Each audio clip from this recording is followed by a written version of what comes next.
బీహార్‌లో ఎన్‌డీఏ అంటే భారతీయ జనతా పార్టీ నేతృత్వంలోని కూటమే అధికారంలోకి వస్తుందన్నటువంటిది వరుసపెట్టి పోల్స్ ముందస్తు పోల్స్ చెప్తే మొన్న సీ వాటర్ వాళ్ళు చెప్తే ఇప్పుడు టైమ్స్ నౌ జేవీసీ కలిపి చేసినటువంటి బీహార్ ఒపీనియన్ పోల్‌లో ఎన్‌డీఏకి 141 వస్తాయని, మహాగఠబంధన్ అంటే కాంగ్రెస్, ఆర్జేడీ, కమ్యూనిస్టులు వీళ్ళందరూ కలుపుకున్న దానికి 92 వస్తాయని, జేఎస్పీ అంటే అక్కడ ప్రశాంత్ కిషోర్ పార్టీకి 5 సీట్లు వస్తాయి అన్నటువంటిది ప్రకటించారు.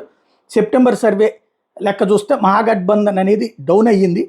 ఆగస్టు సర్వేతో పోల్చుకుంటే, రాహుల్ యాత్రతో పోల్చుకుంటే, రాహుల్ యాత్ర టైంకి ముందు కాస్త పుంజుకున్నది కాస్త దాని తర్వాత డౌన్ అయిందని చెప్తున్నారు. జేడీయూ 2020లో కంటే కూడా బెటర్గా పెర్ఫామ్ చేస్తూ కాసిన ఎక్కువ సీట్లే సాధిస్తుంది అన్నటువంటిది హైలైట్ చేస్తున్నారు. ఎస్పెషల్లీ మహిళా రోజ్గార్ యోజన అన్నటువంటిది గేమ్ చేంజర్గా మారబోతుంది అన్నటువంటిది అంచనా వేస్తున్నారు.